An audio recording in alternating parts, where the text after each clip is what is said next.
2016 সালের ঘটনা। তখন ঢাকায় মোহাম্মদপুর আমি খতমে তারাবির জন্য 2 জন হাফেজ নিয়োগ দেওয়া হবে কেন্দ্রীয় মসজিদে। অনেক হাফেজে কোরআনরা সিরিয়াল ধরেছে তারাবি পড়াবে। আর মনে না চায় এত বড় এক মসজিদে আমি যদি চান্স পাইতাম তো আমার কপালটা খুলে যেত। শুক্রবার দিন সবাই দরখাস্ত রাখলো, ইন্টারভিউ শুরু হয়ে গেল। পরের জুমায় অসংখ্য ছাত্রদেরকে দেখছি খতমে তারাবির জন্য ইন্টারভিউ সিরিয়াল দিয়েছে। ইন্টারভিউ বোর্ডের ভিতরে আমি ছিলাম। ওই একজন হাফেজকে আমরা সিলেকশন করছি যে এদেরকে নেওয়া হবে। এদের তেলাওয়াত সুন্দর, পড়াও বড় মজা। আমরা কাগজগুলো এক জায়গায় জমা করছি। পরের জুমায় আমরা ঘোষণা দিয়ে দিব কোন মায়ের সন্তান চান্স পাবে। পরের জুমায় যখন জুমার নামাজের পর 3টার দিকে যখন আমরা বসে বসে ফলাফলগুলো দেখতেছি যে কাকে কত নাম্বার দেওয়া হয়েছে, দরওয়াজা লাগাই দিছি, জানলা লাগাই দিছি, এসি ছেড়ে দেওয়া হয়েছে, সব লাগানো, বাইরে থেকে কিছুই দেখা যায় না। ইন টাইমে মসজিদের বারান্দার দরওয়াজায় কে যেন নক করতেছে। খাদেম সাহেব আস্তে করে জানলা খুইলা উকি মাইরা দেখতেছে যে 2টা ছোট বাচ্চা বাহিরে দাঁড়িয়ে আছে, একেবারে অল্প বয়স। খাদেম প্রশ্ন করলো, তোমরা কারা, কেন আসছো? বলে, আমরা 2 জন আসছি খতমে তারাবির ইন্টারভিউ দেওয়ার জন্য। খাদেম সাহেব একবার পায়ের দিকে তাকায়, আবার জামার দিকে তাকায়, কারণ কথার সাথে বাহ্যিক সুরত মিলে না। অন্য ছাত্রদেরকে দেখছি কত উন্নত পোশাক পরে, এটা কত সুন্দর করে ইন্টারভিউ দেওয়ার জন্য আসছে। আর এই 2 জনের দিকে তাকায় দেখলাম মনে হয় রাস্তায় ভিক্ষা করতে করতে আইছে, মানায় না, একেবারে গরিব।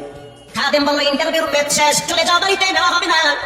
যাদের ব্যাপারে পরীক্ষা নেওয়া হয়েছে তাদের ব্যাপারে ঘোষণা দেওয়া হবে। বাচ্চা 2টা নাসুর বান্দা বলতে আছে, আমাদের তো টাকা নাই যে আমরা ভাড়া দিয়ে এখানে আসবো।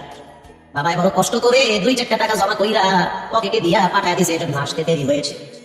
খাদেমের বড় মায়া লাগছে, কারণ খাদেমও গরিবের সন্তান। ভিতরে গিয়া মুয়াজ্জিম সাহেব বলতে আছে, ও ভাই, বাহিরে 2টা বাচ্চা দাঁড়ায় আছে, ওরা নাকি হাফেজে কোরআন, কিন্তু দেখলে তো মানায় না। মুয়াজ্জিম সাহেব ধমক দিয়া বলতে আছে, কোনো সুযোগ নাই, তাড়ায় দাও। খাদেম গিয়া ইমামের কানে কানে বলতে আছে, হুজুর, বাহিরে 2টা বাচ্চা দাঁড়িয়ে আছে, চেহারার ভিতরে এত মায়া, কিন্তু বাহ্যিক সুরত মিলে না, ওরা নাকি কোরআনের হাফেজ। পাশেই তো রহমানিয়ার মুহাদ্দিস সাহেব বসে আছে, তিনি বলতে আছে, কি ব্যাপার, ফিসফিস করে আপনি কি বলতেছেন? বলে, হুজুর, বাহিরে 2টা বাচ্চা দাঁড়িয়ে আছে, তারা খতমে তারাবির ইন্টারভিউ দিতে চায়। মুহাদ্দিস সাহেব বলল, কোনো কথা নাই, আল্লাহর ঘরে দরওয়াজা খুলে দাও, এখানে কোনো পার্সিয়ালিটি চলবে না। আল্লাহর ঘরের দরওয়াজা সবার জন্য খুলে দেওয়া হবে, আসতে দাও, ভিতরে বসতে দাও। যদিও ওদেরকে দেখতে মানায় না, বংশগত তেমন মর্যাদা নাই, ভিতরে আল্লাহর কোরআন থাকার কারণে আমাদের উপরে ওয়াজিব হয়ে গেছে তাদেরকে সম্মান করা। কোন দিক থেকে মানায় না, কিন্তু ভিতরে আল্লাহর কোরআন আছে, এজন্য তাদের মর্যাদা অনেক বেশি। এবার বাচ্চা 2টা বাহিরে উযুখানায় গিয়া সুন্দর করে উযু বানাইলো। উযু বানাইয়া ভিতরে ঢুকে আমি তাকায় দেখতেছি, লুঙ্গির এক মাথা নিচে আর এক মাথা উপরে। এতটাই ভয়াবহ অবস্থা, কিন্তু আজিব দৃশ্য। 2 জনের চেহারা একই রকম লাগে, 2 জনের চেহারা একই রকম লাগে। এ বড় কে ছোট বোঝা বড় কঠিন হয়ে গেছে। মুসলমান ভাইরা আমার, ইমাম সাহেব প্রশ্ন করলো, তোমরা 2 জনের বাড়ি কোথায়? বলে, আমরা নারায়ণগঞ্জে ভাড়া থাকি। বাড়ি কোথায়? বলে, আমাদের বাড়ি কুড়িগ্রামে। কুড়িগ্রাম থেকে ঢাকায় কেমনে আসছো? বলে, বাবাই ঢাকায় নিয়ে আসছে। 6 মাসে কোরআন শরীফ খতম করেছো? বলে, আমরা 2 জনে 11 মাসে 30 পারা কোরআন খতম করেছি।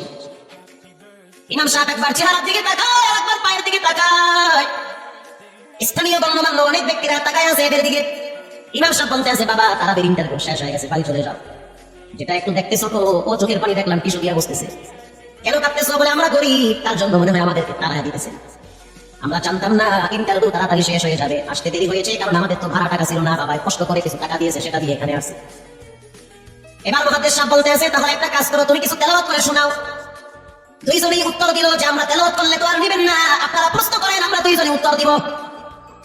আমি তো আশ্চর্য হয়ে গেলাম, জীবনে কত হাফেজ দেখছি, এরকম হাফেজ দেখি নাই। প্রশ্ন করবেন, আমি উত্তর দিব। বুঝতে পারলাম ভিতরের খবর কেউ না জানলেও একজন জানেন, তিনি হলেন কে? মুহাদ্দিস সাহেব বলতে আছে, বাবা, প্রশ্ন করবো, ঠিক আছে, তোমাদের মন মতো একটু তেলাওয়াত করে শোনাও। তেলাওয়াত যদি মানসম্মত হয় তাহলে ইন্টারভিউ নিব, যদি না হয় তাহলে ছাড়াই করে দিব। এবার ছোট যেটা, সেটা তেলাওয়াত শুরু করলো সূরা তাহা থেকে। তাহা মা আনজালনা আলাইকাল কুরআনা লিতাশকা। এত সুন্দর পড়া হইতেছে, আসমান থেকে কোরআন নাযিল হইতেছে, এত সুন্দর পড়া, কত রঙের ঢঙের পড়া শুনলাম, এই পড়া কোনদিন শুনি নাই। আমি তাকে দেখলাম স্থানীয় টিউনো সাহেবের চোখের পানি বায়া বায়া পড়তেছি, ইশারা দিতে আছে, আরো তেলাওয়াত করতে বলেন। এই পড়া তো সন্দেহে আমার দিলের ময়লাগুলো কাটে। আল্লাহর ঘরে যখন গেছি বাইতুল্লাহ ফজরের টাইমে, ইমাম সাহেব তেলাওয়াত করলে যেমন মনে হয়, মনে হইতে আছে ওই